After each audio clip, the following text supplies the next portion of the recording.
불법과 편법이 동원되는 부동산 불로소득은 우리 사회의 공정, 상식을 파괴하고 국민 통합을 저해하는 가장 큰 주범이 됐습니다. 초고가 주택은 실거주 1주택이라도 좀 강화하자는 점에 대해서는 대체적으로 동감하는 것 같네요. 20억도 꽤 많습니다. 20억도 많아요? 예. 그거 하면 우리 큰일 날 것 같은데. 여기 20억 넘어요? 집 없어 이제.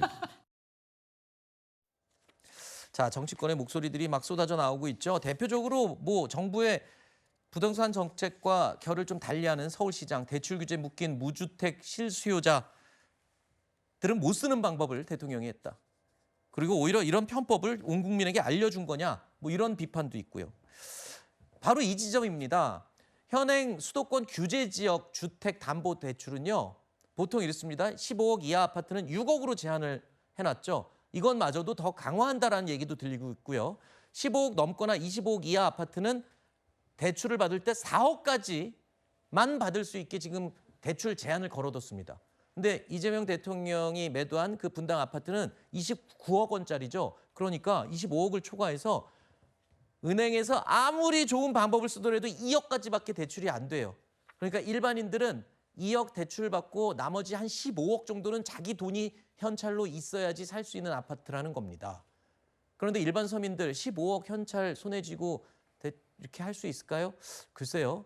자, 이런 규제를 정부가 이번에 만들었는데 이 규제를 피하는 편법을 쓴 거 아니냐는 이 지적에 대해서는 좀 설명을, 반론을 충분히 들어야 될 것 같습니다. 근데 아까 김영우 의원께서 말씀하셨습니다만 네. 대통령이 이런 방식을 통해서 경제적 이득을 취했는가? 저는 거기도 포인트가 있다고 봐요. 물론 손해봤잖아요. 시가보다 싸게 판 거잖아요. 그리고 지금 이 왜 이렇게 시점, 그러니까 10월 말에 이 근저당이 해제가 되고 돈을 받을 예정입니다. 장관에 네. 대해서. 근데 왜 이 시점에 이거를 급하게 그 등기를 넘겨줬는가? 네. 결국 지금 넘겨줘야 사실 이 조합원으로서의 자격을 받을 수 있기 그렇죠. 때문이거든요. 그러니까 저는 매수인 입장에서는 이득을 봤다고 생각합니다. 아하. 매수인은 이득을 봤죠. 지금 국민들이 조금 나는 못하는데 저 사람은 이득을 받네라고 느낄 수 있는 사람은 전 유일한 한 명은 매수인이라고 생각하거든요. 어허. 그러니까 사실 저는 국민의힘이 저렇게 뭐 더불어 근저당이라는 과도한 비판보다는 저는 이준석 대표가 지적하는 혹시 아는 사람 아니냐?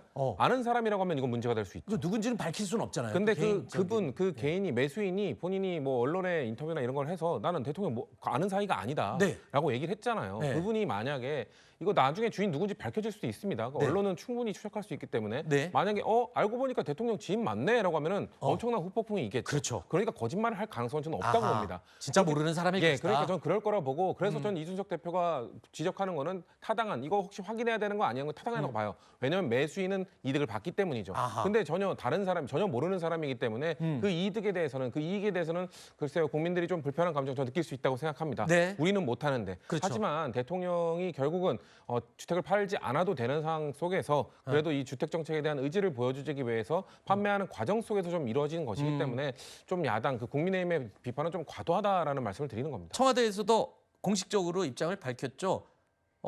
정상적인 부동산을 통해서 거래가 이루어진 것이다. 그러니까 전혀 알거나 특수 관계인이 아니라는 걸 명백하게 청와대도 밝혔고요. 그거는 말씀하신 대로 금세 밝혀질 거기 때문에 숨길 이유가 없는 내용이죠. 그럼 개인적으로 하나만 여쭤볼게요.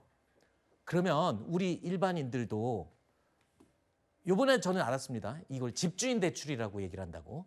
집주인이 대출을 해주는 식이잖아요. 그럼 일반인들도 이렇게 하면 될까요? 뭐라고 못 그러는 거잖아요. 그러면 그렇죠. 우리 이제 일반 국민들도 그렇죠. 근데 집주인 대출로. 근데 이게 지금 성남 양지마을에서 네. 이렇게 지금 이런 거래가 지금 왕왕 일어나고 있다는 거 아닙니까? 네. 왜냐하면 지금 앞뒤로 지금 설명해 주신 바와 같이 그런 일들이 발생할 수 있기 때문에. 근데 지금 이 건에서는 어떤 게 뭐가 다르냐면 거래를 다 완료했다 하더라도 세입자가 있습니다. 네. 그러니까 매수자, 매도인, 세입자 이 3자 간에 지금 여러 가지 관계성들이 있는 거예요. 근데 세입자를 느닷없이 집주인 바뀌었으니까 오늘 나가세요. 이렇게 할 수 있나요? 아마 그렇게 했다 그러면 국민의힘에서도 들고 일어났을 겁니다. 아니 내 말은 집주인 대출 일반인 국민들도 해도 되냐고 여쭤본 거예요. 그러니까 알아서 이거를 하면 완전히 그러니까 불법은 아니지만 실제로 이제 이런 방향으로 가는 것은 좀 이렇게 맞긴 해야 되겠죠. 네. 근데 이거를 완전히 일반화시킬 수는 없는 거죠. 근데 알겠습니다. 저간의 상황은 우리가 따져봐야 된다. 아니 근데 말씀드리는 거죠. 하나만 말씀을 좀 드리면 모든 대한민국 국민들은 집을 사고 파는데 다 복잡한 사정이 있는 거예요. 네. 그래서 법이라고 하는 것은 일괄적으로 그것을 규제하거나 풀어주거나 하는 게 네. 그게 이제 법이죠. 그런데 대통령이 스스로 이렇게 편법 우회의 길을 터버리면은 네. 똑같이 하는 사람들에 대해서 절대 막으면 안 되는 거죠.